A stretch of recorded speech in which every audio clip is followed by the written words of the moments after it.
Hello, and thank you for tuning in to Starting Small. Today, I'm joined by Oliver Zach of Mad Rabbit. Oliver, thank you so much for joining me today. Thanks for having me, Cameron. I'm excited.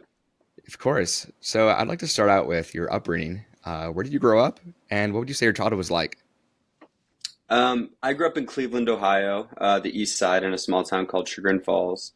I went to an all guys high school, which was an interesting experience, but it allowed me to really dive into my entrepreneurial kind of ambitions. I Mm, grew up watching my father transform himself from his career into an entrepreneurial one.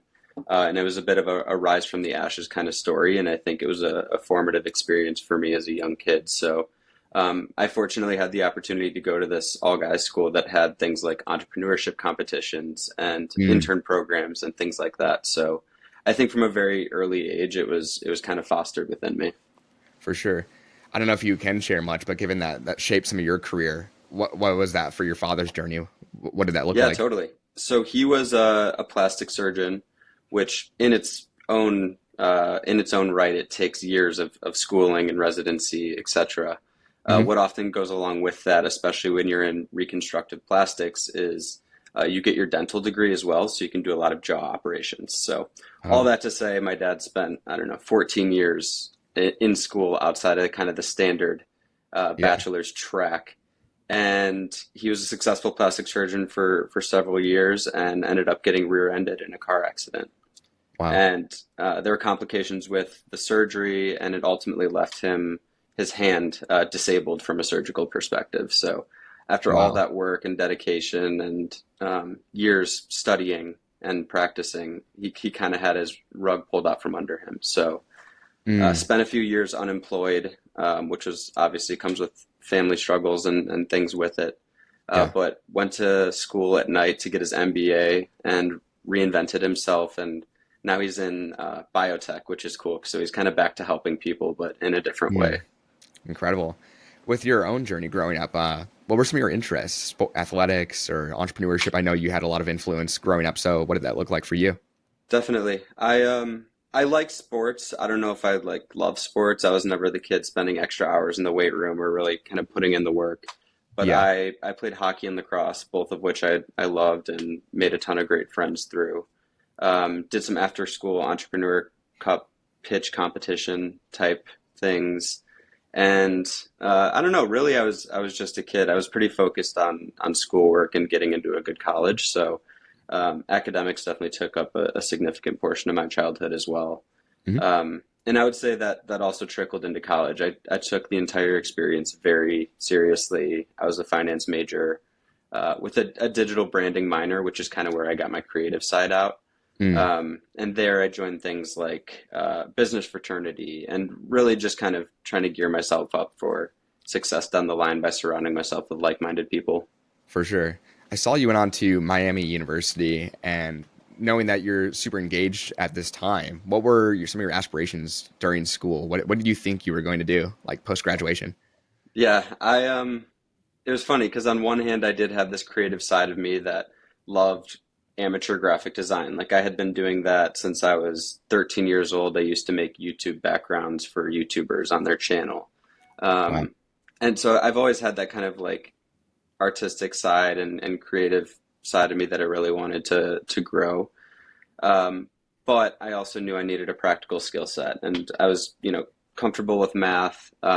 Ultimately, led me to choose finance as I don't know. It seemed like the language of business, and if I did want to do something of my own one day, it was a great skill set to kind of fall back on. So, all the way through, really senior year of college, I was gearing up to go become a consultant. Mm, After I graduated my first year out of school, I spent consulting in mergers and acquisitions, which was an awesome experience. I loved it. I got to live in New York City, which was so cool. But really, all the way through that point, I had no expectations of Mad Rabbit being my yeah. full-time gig. It wasn't until junior year that we started it as a side hustle, and the next 2 to 3 years were really ran as a side hustle. Mm. Yeah, I think that's such an important period of time I'd like to dive into is I saw some of your resume and like you were involved with EY. What did your college years look like? You had a lot of internships, you looked extremely hmm busy, but also Mad Rabbit kind of centers around this as well. So what did your time look like during school? During school, it was I was pretty dedicated member of my business fraternity. I mean, the countless, I say dedicated member, but what it really looked like was just studying with friends, um, and hanging out. So that was really where I spent the majority of my time outside of the classroom. In the classroom, my girlfriend makes fun of me. I met her at college, but she called me out because I was like the kid in the front of the class, always raising his hand and asking questions, which arguably worked out. Yeah. But I was very focused on school during the time. In the summers, that's really where I think I differentiated myself a little bit. Mm, Again, starting in high school, I was working in incubators. Like there's one in downtown Cleveland called Flash Starts, and that was like my first experience being able to work for a startup, seeing what the environment is like, while mm, also having access to other people solving different problems. So I really spent my summers prior to landing like my formal EY internship, yeah. working for startups, networking, and just really like learning a lot more about problem solving more than anything else. Mm. So you mentioned junior year is kind of when Mad Rabbit, the concept, comes to play.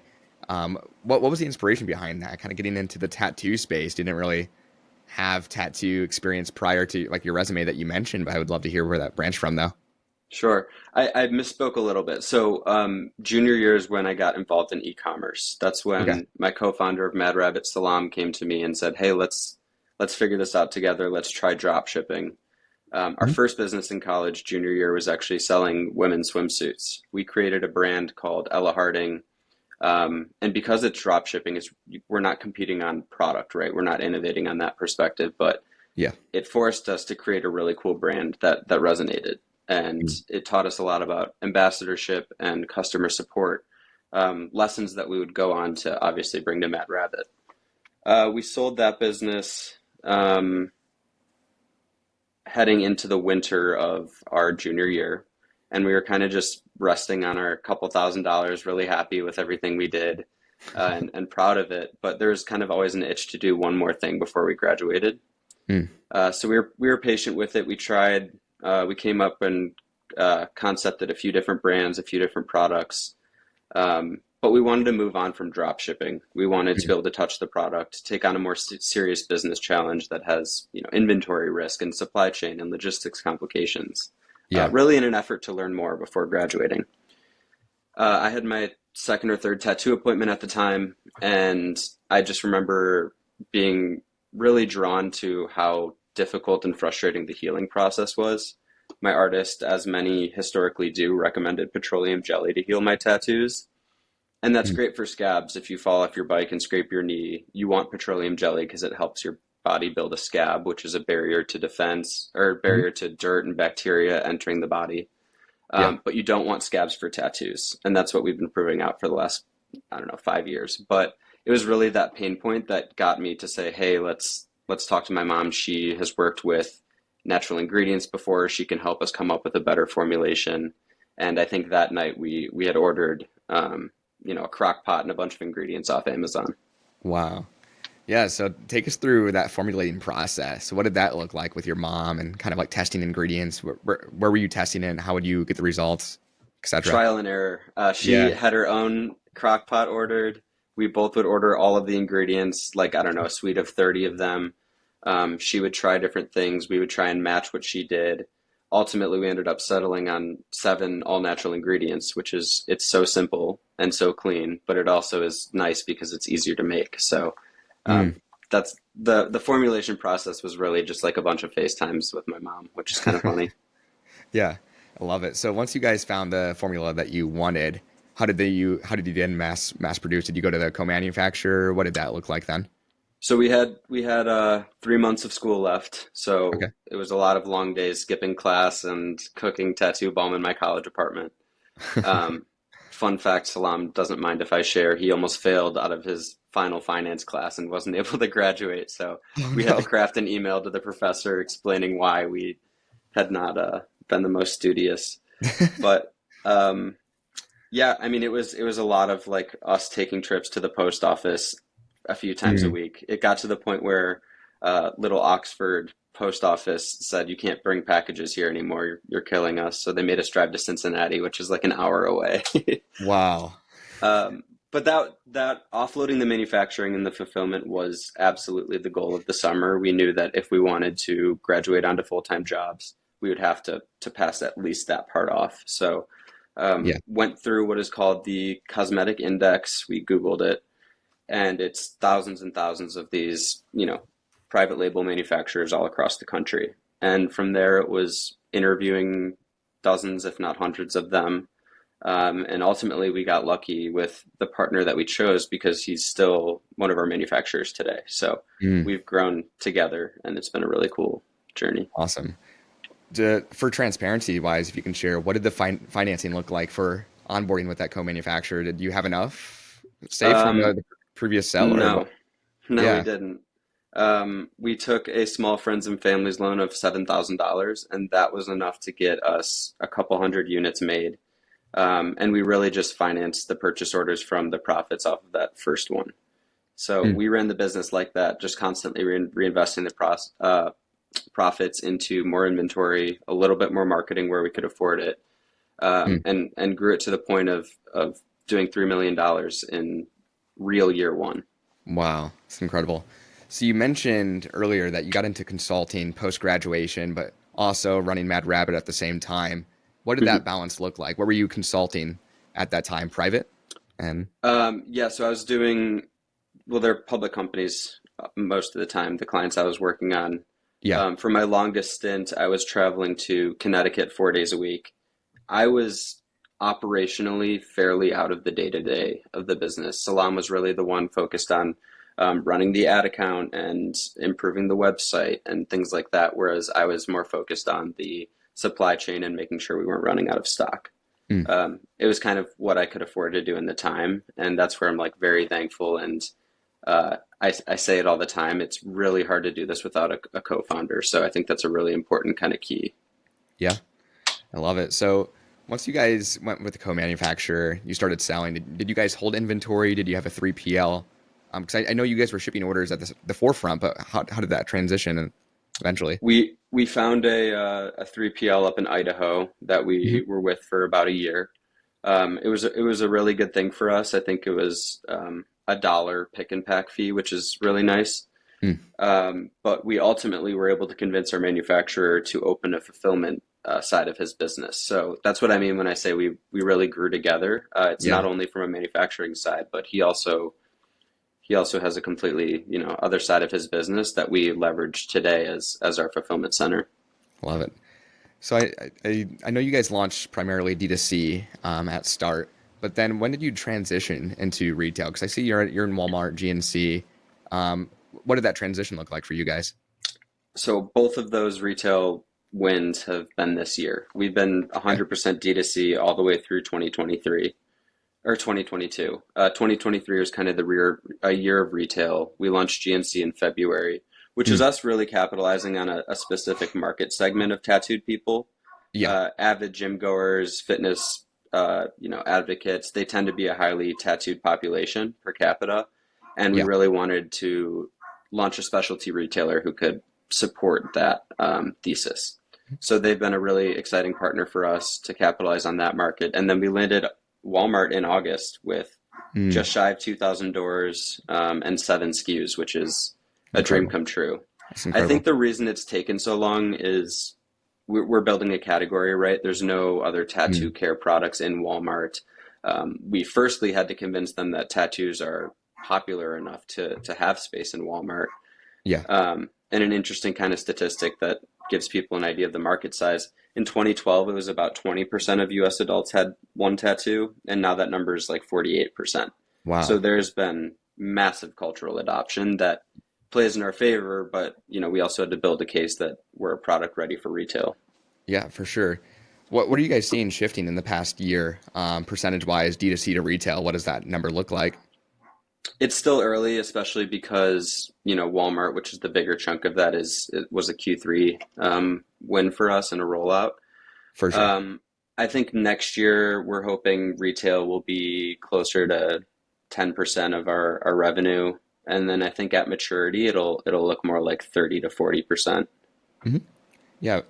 On the side of marketing, what do you see that works best for you guys, and what are you utilizing now? I know you mentioned the ad account in the early days, but Hmm. I feel like an industry, a tattoo care, I feel like it's not talked about as much. Yeah, So, what are you guys telling your story? What works best? we do a lot of things. Yeah. We first and foremost, we're pushing a cultural wave here, right? Hmm. So a lot of what we're doing is storytelling content, and it's Yeah. pulling these figureheads from all of the different subcultures that now make up tattoo culture, which can be sports, it can be culinary, it can be military, it can be gym goers, as we were saying. Hmm. Really like figureheads from these industries to tell their life story, which, by the way, is often tattooed all over them. And it's Yeah. often a lot more of a raw and authentic and uncut story than ESPN would ask of these people to tell, right? So Yeah. it's being a platform for self-expression first and foremost.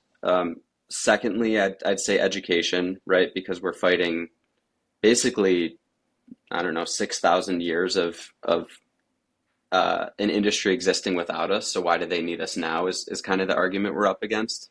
Yeah. So it's a lot of product education. Why are natural ingredients better? Why is petroleum jelly a bad ingredient for tattoos entirely?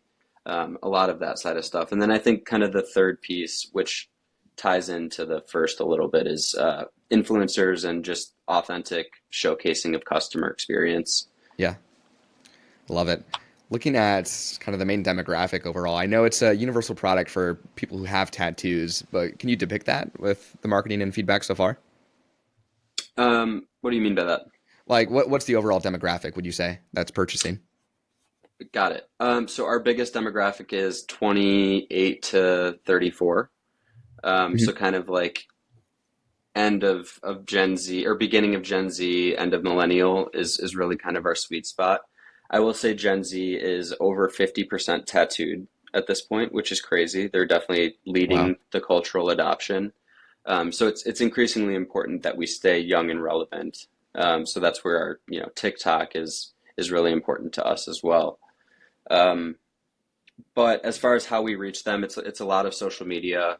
We're still toying with the idea of how to support retail from an out of home perspective, right? Is it best Mm. to buy TV ads or should we plop billboards up? Yeah. Or should we wrap, semi trucks? All of which we're testing and trying to figure out, but I don't necessarily have the recipe for success there yet. Yeah, yeah, for sure. For the listeners out there, if you can kind of describe like what's the main differentiation between Mad Rabbit and some of your competitors?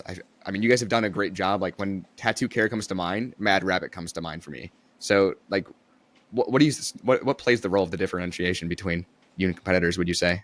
Yeah, it's a great question, and it does depend on the competitor. There's some small mom and pop shops that are doing a really good job with, similar natural formulations. There's other kind of legacy companies that still primarily use petroleum jelly, which I'm completely against. Hmm. And then there's kind of the followers, right? The people who look at Mad Rabbit and see the success that a sleek, good for you brand can bring and why there's a need for it. And I think within the last 2 years, certainly we've seen dozens of companies pop up, kind of following in our shoes a little bit, which is it's great to see. I love it Yeah. because my mission here is like let's get rid of petroleum jelly. Let's actually make sure people are healing and taking care of their tattoos the right way. Mm. And let's make tattoos acceptable in every situation, every boardroom, every operating room. Mm. That's kind of the mission. So I'm never gonna bash the competition here because I think we're all kind of Yeah. fighting a similar fight. Yeah, for sure. Looking at your SKUs so far, what would you say is the top seller, and what does that seller do for tattoos? Like vibrancy, longevity. What is Yeah, that? our hero SKU for the longest time, and it was our first product, is our tattoo balm. It's still our best seller. It's what people know us for. It's what got us on Shark Tank. Mm. Um, but surprisingly, our second best seller is actually our numbing cream, which was actually like launched this past year. Mm. I think that really speaks to the power of quite literally solving a pain point, Yeah. but with way less marketing and way less time on the market. It is like neck and neck with the balm, which is Mm. interesting. Interesting. Yeah, you mentioned Shark Tank. I've had a couple other guests who've been on the show. I'm curious, what was that experience like for you and your co-founder? And then also, what did that correlation look like once that did eventually air for sales? Yeah, it was incredible. I grew up watching that show with my family every night. Yeah. It was on as a family, which is cool. And then to like walk down that famous aisle, it was a surreal like childhood experience kind of win. I like touched the water on the sides to make sure it was real, and it was, which is cool. But when we got in there, it is like the most nerve-wracking thing. They have you stand on your mark and you cannot say a word for like 2 minutes. There's cameras flying around your face. You're just supposed to stand there and smile, and they're getting like all the shots that they need, right? But you're just staring these sharks down for 2 minutes straight, and your Oh lips man. start shaking and your knees start shaking, and then they finally say pitch, and then you go. Wow. Um, from that moment on, like Salam and I were like just robotic with it. We'd rehearsed so many times before. Um, it was really like effortless, and all of the questions and comments that we were getting from the sharks were super positive and complimentary. I think a Mm, lot of times on that show, it's a momentum game, right? So yeah, if one shark likes or doesn't like something, there tends to be a pile on effect. for sure. So that's where we fortunately had a great like 45, 50 minutes in the tank and just great conversations. And you walk Mm. out of there and you're completely blackout. You have no idea what you said. Um, and you have no idea what is going to make the cut for the show or if your episode is going to air at all. So it's like Mm. a lot of uncertainty for the next 6 months that follow. Wow. Um, and yeah, I didn't end up seeing the episode until everyone else did at our watch party. So it was like a cool, everyone sees it at the same time kind of thing. So when did you find out like it's going to air? How much of a notice do they give you? We filmed in September of 2020 and it aired in March of 2021. So, Okay. and I think an important thing to note there is you make this deal on the show and then you're held to it until you get the money slash when the deal closes. And when Mm. you're a high growth company, that valuation feels very stale very quickly, Yeah. which it hurts. But I wouldn't have traded the experience for the world. We had a $500,000 sales lift that weekend. Mm. Mark Cuban has been an incredible follow-on partner for the brand and has continued to invest in the brand. So even with like all the kind of pains of it, it has been more than worth it of an experience for us. Yeah, for sure. I love it. Well, I like to conclude each episode with this. If you can share one piece of advice with an aspiring entrepreneur, maybe something you've learned or regret, what would you say that would Mhm. be? My biggest piece of advice is taking advantage of the time when you have it. And I think you never have more of it than when you're young, Mm. whether it's in high school or college. That is like the perfect opportunity to try and fail. You don't have another job during the day. You don't have, a wife and kids at home, presumably, or a husband.